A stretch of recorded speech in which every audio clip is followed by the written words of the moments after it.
অত্যন্ত আনন্দিত। আমি প্রথম এই মসজিদে এসেছি। আপনাদের এলাকায় আজকে জলসা আছে। আফাজউদ্দিন জনাব আফাজউদ্দিন সাহেবের বাড়িতে জলসা আপনারা হয়তো অনেকে শুনেছেন। সেই সুবাদে আসা, আপনাদের সাথে একসাথে জমা নামাজ আদায় করার আমার অনেক ইচ্ছা। আলহামদুলিল্লাহ, আল্লাহ পাক কবুল করেছেন। আলহামদুলিল্লাহ।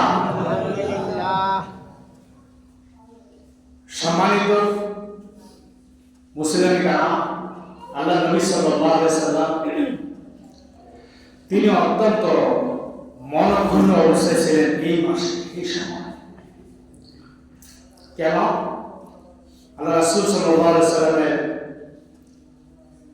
দাদা আব্দুল মুত্তালিব তো আগে নেই, চাচা আবু তালেব দুনিয়া থেকে বিদায় হয়ে গেছে। যিনি সার্বিক দিক দিয়ে সহযোগিতা করছিলেন ওনার সহধর্মিণী মা খাদিজাতুল কুবরা রাদিয়াল্লাহু তাআলা আনহা এই দুনিয়া থেকে বিদায় হয়ে গিয়েছে। আল্লাহ নবী সাল্লাল্লাহু আলাইহি ওয়াসাল্লাম অনেক মর্মাহত, দুঃখিত।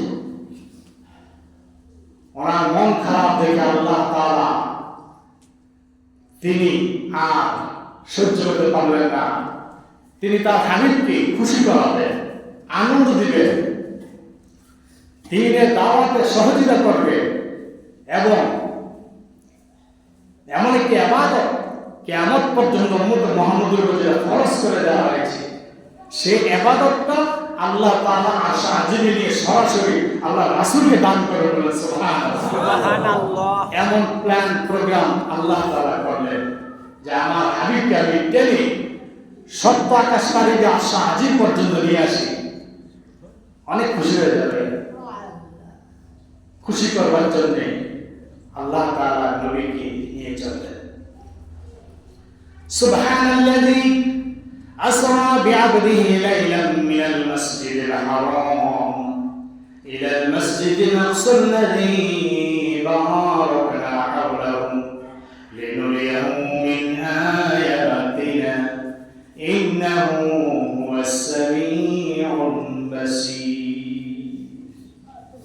আল্লাহ রাব্বুল আলামিন এই আয়াতের মাধ্যমে আল্লাহ তাআলা আর নবীকে মেরাজে নিবার সুন্দর বর্ণনা দিয়েছেন। অল্প কথায় অনেক কিছু আছে কোরআনে, আরো সূরা নজমের মধ্যেও মেরাজের কথা সুন্দর মতো দেওয়া আছে। এই আয়াতের মাধ্যমে আল্লাহ তাআলা বুঝিয়েছেন আল্লাহ তাআলা নবীকে দুনিয়া থেকে আসমানের পারে দিয়ে আসাদের পর্যন্ত নিয়ে যাবেন। তিনি সুস্বাগত জানি তিনি নিয়ে যাবেন, যার কারণে এই পথটাকে সুন্দর মতো সাজিয়েছেন ফেরেশতা দিয়ে। সুবহানাল্লাহ। হুর গেলমান দিয়ে তিনি দাঁড় করে রেখেছেন। কোটি কোটি ফেরেশতার পথ দিয়ে আল্লাহ নবীকে স্বাগত জানানোর জন্য দাঁড়িয়েছিলেন। আল্লাহ তাআলা সেই ব্যবস্থা করে দিয়েছেন। আল্লাহ নবী সাল্লাল্লাহু আলাইহি সাল্লামকে মক্কা মুকাররমা থেকে তিনি স্বাগত জানিয়ে বাইতুল মুকাদ্দাসে সর্বপ্রথম নিয়ে গেলেন। সুবহানাল্লাহ। মেরাজের আলোচনা প্রথম থেকে শেষ পর্যন্ত করতে হলে অন্তত 3 রাতকে রাত চলে যাবে, শেষ হবে না। আমরা দেখি মাত্র এশা নামাজ থেকে ফজর রাত পর্যন্ত নবী পাক সাল্লাল্লাহু আলাইহি ওয়াসাল্লামের মেরাজ হয়েছিল। না না না, আল্লাহ নবী সাল্লাল্লাহু আলাইহি ওয়াসাল্লামের মেরাজ হয়েছিল 27 বছর। সুবহানাল্লাহ। 27 বছর। আসমান জমিন চন্দ্র সূর্য গ্রহ নক্ষত্র মানব দানব সবকিছুকে আল্লাহ তাআলা স্টপ করে দিয়েছিলেন। সব স্টপ হয়ে গিয়েছিল। শুধু আল্লাহ নবী সাল্লাল্লাহু আলাইহি সাল্লাম আল্লাহ তাআলার মধ্যে চলমান ছিলেন। এই জন্যই কোন দিক দিয়ে যে 27 বছর চলে গিয়েছে দুনিয়াবাসী আসমানবাসী কেউ জানে না। বলেন সুবহানাল্লাহ। সব স্টপ। আল্লাহ নবী সাল্লাল্লাহু আলাইহি সাল্লামের মেরাজকে জানতে হলে বুঝতে হলে একটু যদি এক্সাম্পল দিই, যদি কোনো এক্সাম্পল কাজ হবে, কোনো যুক্তি নেই, যুক্তি ছাড়াই বুঝতে হবে রাসূল সাল্লাল্লাহু আলাইহি সাল্লাম মেরাজ সরাসরি আল্লাহ রাব্বুল আলামিন দীর্ঘ সময় যাবত করিয়েছিলেন। বলেন সুবহানাল্লাহ। কোনো যুক্তি নেই। তারপর একটা যুক্তি দিলে সবাই বুঝবে যে যদি কি আপনাদের এলাকায় ধরেন এই বাদশাহুল্লাহ এলাকায় এই প্রেসিডেন্ট আসবে, মনে হয় যে প্রেসিডেন্ট বা বর্তমানে সরকার প্রধান ডক্টর ইউনূস আসবে। এখন এই সময় রাস্তাঘাট কি সবকিছু আগের মতো থাকবে? সুসজ্জিত করা হবে এবং প্লেকার ইত্যাদি গেট দিয়ে সবকিছু সুন্দর করা হবে এবং গাড়ি ঘোড়া যা আছে সব বন্ধ, আশেপাশে সব টোটাল বন্ধ, ফোর্স পাঠিয়ে পুলিশ আর্মি বিডিআর সব পাঠিয়ে তারপরে সব কিছু টোটাল বন্ধ। এখন এই রুট দিয়ে এই রাস্তা দিয়ে প্রধান উপদেষ্টা বা রাষ্ট্রপতি এই রাস্তা দিয়ে আসবে, সব বন্ধ। এরপরে আসতেছে সবাই যে যার জায়গায় গাড়িতে যাইতেছিল, কেউ উল্লাপাড়া, কেউ যাইতেছিল শাহজাদপুর, এক একজন যাইতেছিল, সব স্টপ, সব বন্ধ হলো। তারপরে লোকজন শুধু যারা হাঁটাহাঁটি করতেছিল তারা দাঁড়িয়ে গেছে যে এই পথ দিয়ে প্রধানমন্ত্রী বা প্রধান উপদেষ্টা বা রাষ্ট্রপতি যাবেন এই পথ দিয়ে, সব স্টপ। যখন নাকি ওনার যাতায়াত শেষ তখন আবার সব চালু চলছে। এই কিছুক্ষণের জন্য সব স্টপ করে দেওয়া হলো। ঠিক তদ্রু আল্লাহ নবী সাল্লাল্লাহু আলাইহি ওয়াসাল্লামকে আল্লাহ রাব্বুল আলামিন মেরাজে নিয়ে যাওয়ার সময় সব কিছু স্টপ করে দিয়েছিলেন। সুবহানাল্লাহ। বুঝতে পারি আমরা যে অবস্থায় সে অবস্থায় আল্লাহর হাবিবকে বাইতুল মুকাদ্দাসে যখন নিয়ে যাওয়া হলো, আল্লাহ নবী সাল্লাল্লাহু আলাইহি ওয়াসাল্লাম মুহূর্তের মধ্যে চলে গিয়েছেন, কারণ ওনার বাহন ছিল বরাক, যে বরাক প্রতি সেকেন্ডে 1,86,000 মাইলের চাইতে আরো দ্বিগুণ পথ অতিক্রান্ত করতে পারে। বরাক বারকুন থেকে এসেছে, বিজলি থেকে আকাশে বিজলি চক্র হঠাৎ করে আলো এখানে একটা তসলাইট মেরেছেন, আলোটা 1,86,000 মাইল দূর গতিতে দূরে চলে যায়। আলোর গতির চাইতে আরো দ্বিগুণ বরাক, বারকুন বলা হয়, বরাক বলা হয়েছে। বারকুন হলে এক বচন পর্যন্ত, বরাক বহুবচন, অর্থাৎ এখানে অধিক অর্থ, অধিক অক্ষর বিশিষ্ট শব্দ, যার কারণে অর্থ হচ্ছে দ্বিগুণ। তাই আলোর গতির চাইতে আরো দ্বিগুণ গতিতে আল্লাহ তাআলা রাসূল সাল্লাল্লাহু আলাইহি ওয়াসাল্লামকে বাইতুল মুকাদ্দাসে নিয়ে গিয়েছিলেন। সুবহানাল্লাহ। সেখানে গিয়ে দেখেন অনেক নবী রাসূল, যত আল্লাহ রাসূলের আগে যত নবী রাসূল ছিলেন সবাই সেখানে উপস্থিত। আজান হয়ে গিয়েছে, এখন নামাজ হবে, কে নামাজ পড়াবেন? আল্লাহ নবী সাল্লাল্লাহু আলাইহি ওয়াসাল্লাম আগে বাড়ান না। হযরত জিবরাইল সাল্লাম হাত ধরে নবী পাক সাল্লাল্লাহু আলাইহি ওয়াসাল্লামকে এই মেহরাবের সামনে দাঁড়িয়ে দিলেন আর বললেন, আপনি আজকে নামাজের ইমামতি করবেন, কারণ আপনাকে আল্লাহ রাব্বুল আলামিন সাইয়্যিদ ইমামুল মুরসালিন বানিয়ে পাঠিয়েছেন। সমস্ত নবী রাসূল ইমাম আজকে ইমামতি করে তার প্রমাণ করে দিবেন। ইমামতি করলেন, আল্লাহ নবী সাল্লাল্লাহু আলাইহি ওয়াসাল্লাম নামাজ আদায় করলেন। নামাজ আদায় করে নবী রাসূল সাল্লাল্লাহু আলাইহি ওয়াসাল্লাম যারা ছিলেন তাদের সাথে মসজিদে মিটিংও করেছিলেন। সুবহানাল্লাহ। মিটিং করেছিলেন, বিভিন্ন প্রশ্ন নিয়েছিলেন, কথা বলতে বলে। তার উপরে দেখি এই মসজিদে বের হলেন, দেখলেন যে আকাশ থেকে সিঁড়ি নামা দিয়ে আল্লাহ পাক কুদরতি সিঁড়ি করেন। সুবহানাল্লাহ। সিঁড়ির দুপাশে ফেরেশতা হুর জ্ঞান সব কিছু দান করে দিয়েছেন আল্লাহ তাআলা, আর সুসজ্জিত করে সুগন্ধযুক্ত করে তার উপরে তৈরি করে দিয়েছেন আসমান পর্যন্ত জায়গা। আলহামদুলিল্লাহ। আল্লাহ নবী এইভাবে তিনি সিঁড়িতে যেন উঠলেন, লিফটের মতো যেন চলে যাচ্ছে, তার কোনো পা দিতে হয় নাই, লিফটের মতো দ্রুত গতিতে তিনি চলে যাচ্ছেন। প্রথম আসমানে গিয়ে বসলেন। এই জমি থেকে প্রথম আসমানের দূরত্ব হচ্ছে 500 মাইল, 500 বছর রাস্তা। সুবহানাল্লাহ। 500 বছর রাস্তা। আল্লাহ দেখেন কতটুকু দূরত্ব। প্রথম আসমান যখন নাকি তিনি গেলেন, প্রথম আসমানের গেট বন্ধ। সেখানে যাওয়ার পরে তিনি যখন নাকি সেখানে অবস্থান করলেন, হযরত জিবরাইল সাল্লাম তিনি সালাম দিলেন, প্রথম আসমানের ফেরেশতা দরজা খুললেন।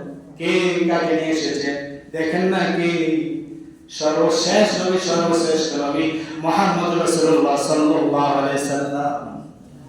দেখেন না, সালাম করার পরে দেখা গেল আসমানের উপরে উঠেই দেখলেন বাবা আদম আলাইহিস সালাম বসা আছেন। সুবহানাল্লাহ। প্রথম আসমান থেকে তিনি দ্বিতীয় আসমানে উঠবেন। প্রথম আসমানের পুরু এবং মোটা হচ্ছে 500 বছরের রাস্তা। সুবহানাল্লাহ। 500 বছর রাস্তা, এই প্রথম আসমান পুরু মোটা। বুঝতে পারছেন? সাত দিয়েছেন না মসজিদের, এই সাদের পুরো মোটা কত? বেশি 4 ফিট 5 ফিট হবে, 5 ফিট হবে না, 4 ফিট 3 ফিট। কিন্তু 500 বছরের রাস্তার দূরত্ব হচ্ছে প্রথম আসমানের পুরুত্ব এবং মোটা। বলে সুবহানাল্লাহ। আল্লাহ রাসূল সাল্লাল্লাহু আলাইহি ওয়াসাল্লাম চারিদিকে তাকাচ্ছেন, দেখতেছেন যে কাচের তৈরি প্রথম আসমান, সেই প্রথম আসমান পুরোটাই পানি দ্বারা তৈরি। বলে সুবহানাল্লাহ। ভিতরে পানি আর কাচ দিয়ে আল্লাহ রাব্বুল আলামিন তিনি তার আবরণ তিনি তৈরি করে দিয়েছেন। সুবহানাল্লাহ। এই পানির আসমান প্রথম আসমান, কাচের তৈরি প্রথম আসমান, সে প্রথম আসমান পানি দিতে দেখেন 500 বছর আছে, কত কোটি কোটি টন কাচ লেগেছে। আল্লাহ কাছে কোনো জবাব আছে? এই শক্ত আসমান আল্লাহ রাব্বুল আলামিন তিনি কোন খুঁটি ছাড়া তৈরি করে গেছেন। সুবহানাল্লাহ। মসজিদ তৈরি করা হচ্ছে, খুঁটি লাগছে না? যে কোনো কিছু তৈরি করেন খুঁটি লাগে। একটা চ্যাপ্টারের চান্দিবাদন দিল তো খুঁটি লাগে, বাসা। কিন্তু এই যে আসমান এত পুরো এবং মোটা আসমান, সেই আসমান আল্লাহ তাআলা কোন খুঁটি ছাড়া তৈরি করে গেছেন। কত মহান শক্তিশালী আল্লাহ। বলে সুবহানাল্লাহ। ভাবলি তো অবাক, আপনি কোথায় আছি, আমরা কোথায় আছি? একটু ভালো করে খেয়াল করেন। তাফাক্কারু ফি খালকিল্লাহ ওয়ালা তাতাফাক্কারু ফিল্লাহ। আল্লাহ সৃষ্টি সুন্দর ভাবে আপনি আল্লাহকে বুঝবেন, আপনি আল্লাহকে চিনবেন, আল্লাহকে চিনতে পারলে আপনি সাকসেস, সফল। আর যদি আল্লাহকে চিনতে না পারেন তাহলে সম্ভব না। আপনি দুনিয়া খাইলাম খাইলাম শেষ, দুনিয়ার জিন্দগি শেষ, কবরে শুয়ে শেষ। বন্ধুগণ ভাবেন, তাইলে আল্লাহ তাআলা কি করেছেন? ওয়াবানাইনা ফাওকাকুম সাবআন শিদাদা। আল্লাহ রাব্বুল আলামিন এমনি ভাবে একটা নয়, দুটা নয়, 7টা আসমান তৈরি করেছেন। এই 7টা আসমানের বর্ণনা দিতে গেলে অনেক সময় দরকার, আমি বলি যাব না। তাহলে এই যে 7টা আসমান তৈরি করেছেন শিদাদা, কঠিন আবরণে।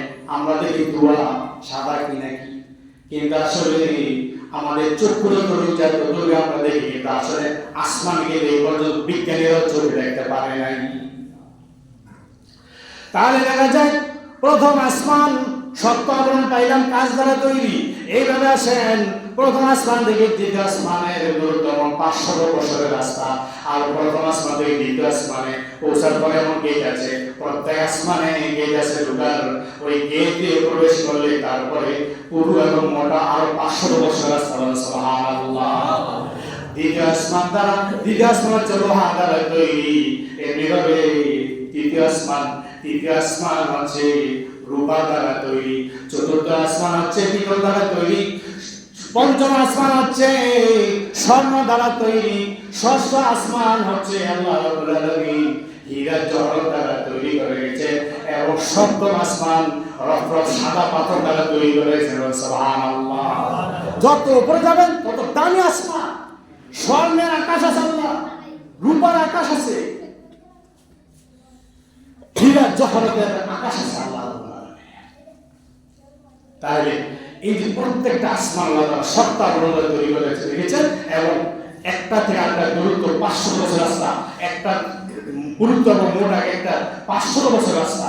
আল্লাহ তাআলা জানেন কত মহান। বলেন সুবহানাল্লাহ।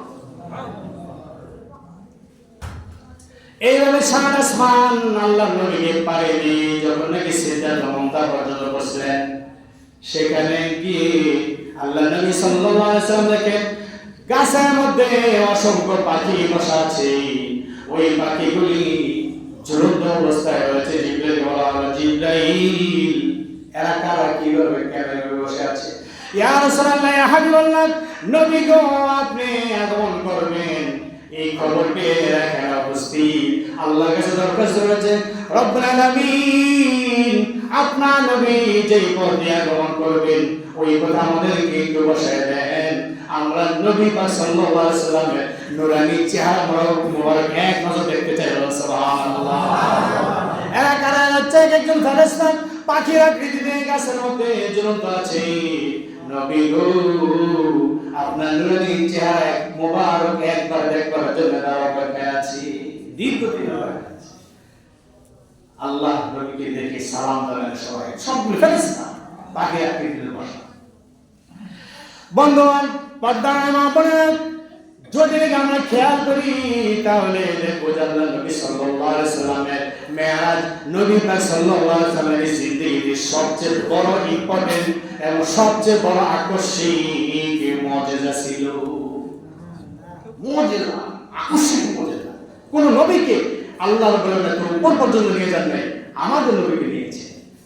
ওই নবী পাক সাল্লাল্লাহু আলাইহি সাল্লাম তিনি সিদরাতুল মুনতাহা পাড়ি দিয়ে এরপরে সব অন্ধকার জগৎ, উপর যত অন্ধকার জগৎ, কিন্তু আল্লাহ নবী সাল্লাল্লাহু আলাইহি সাল্লাম যাওয়ার সাথে সাথে সবকিছু ওই পথ আলোকিত করে দেওয়া হচ্ছে, সুসজ্জিত করা দেওয়া হচ্ছে, আলোকিত করে দেওয়া হচ্ছে। দেখা যাচ্ছে যেখানে সামনে দিয়ে যাচ্ছে কেবল বিশাল বিশাল জগৎ, আসমান শেষ, কিন্তু সত্য আকাশ শেষ, সিদরাতুল মুনতাহা শেষ, লৌহ কলম, এরপরে যা কিছু আছে সবকিছু পাড়ি দিয়ে তারপরে আল্লাহ নবী সাল্লাল্লাহু আলাইহি সাল্লাম সেই আশা আজিমের পর্যন্ত গিয়ে পৌঁছলেন। সুবহানাল্লাহ। বর্ণনা আছে যে জিবরাইল আলাইহিস সালামের স্টপেজ ছিল সেই সিদরাতুল মুনতাহা, একবার যেতে পারেন। জিবরাইল আলাইহিস সালাম না যেতে পারলো, আল্লাহ নবী সাল্লাল্লাহু আলাইহি সাল্লাম গিয়েছেন স্পেশাল ভাবে। রফ বলা হয়েছে, রফ জীবনে শুনছেন যে রফ আল্লাহ নবী সাল্লাল্লাহু আলাইহি সাল্লাম গিয়েছেন। রফ কি কোনো যানবাহন? রফ কি? এখানে শরীয়তের দৃষ্টিতে যদি আমরা বর্ণনা দিতে চাই তাহলে বলি এমন একটি মুসল্লা আল্লাহ তাআলা পদ্ধতি দিয়ে দিয়েছেন, ওই মুসল্লাকে রফ বলা হয়। ওই মুসল্লার উপর আল্লাহ নবী সাল্লাল্লাহু আলাইহি সাল্লাম অবস্থান করলেন, আল্লাহ রাব্বুল আলামিন পদ্ধতি আশা পর্যন্ত নিয়ে গিয়েছেন। 500 বছর না, হাজার হাজার বছরের রাস্তা সিদরাতুল মুনতাহা। কিন্তু শরীয়তের পরে তরিকত মারিফত ছাড়া কোনো কিছু হয় না। তরিকতের দৃষ্টিতে মারিফতের দৃষ্টিতে আলোচনা করতে আমরা রিসার্চ করে গবেষণা করে দেখেছি। রফ মানে হচ্ছে র মানে রাসূল, ফ মানে ফানা। র মানে রাসূল, ফ মানে ফানা। আল্লাহ রাসূল সাল্লাল্লাহু আলাইহি সাল্লাম তিনি সিদরাতুল মুনতাহার পরে যখন ফেরেশতারা যেতে পারে না, স্টেশন শেষ, কিন্তু আল্লাহ রাসূল সাল্লাল্লাহু আলাইহি সাল্লাম তিনি আল্লাহর মধ্যে ফানা হয়ে গিয়েছিলেন। ফানা হয়ে তিনি আল্লাহ পর্যন্ত পৌঁছে গিয়েছিলেন। সুবহানাল্লাহ। ফানা ফিল্লাহ হয় আল্লাহ রাসূল সাল্লাল্লাহু আলাইহি সাল্লাম সেখানে পৌঁছে গিয়েছিলেন। আলহামদুলিল্লাহ। সেখানে গিয়ে অনেক কথাবার্তা হয়েছে, সময় নেই। জুমার সময় হয়ে গেছে না আমরা? জি হ্যাঁ, সময় নেই।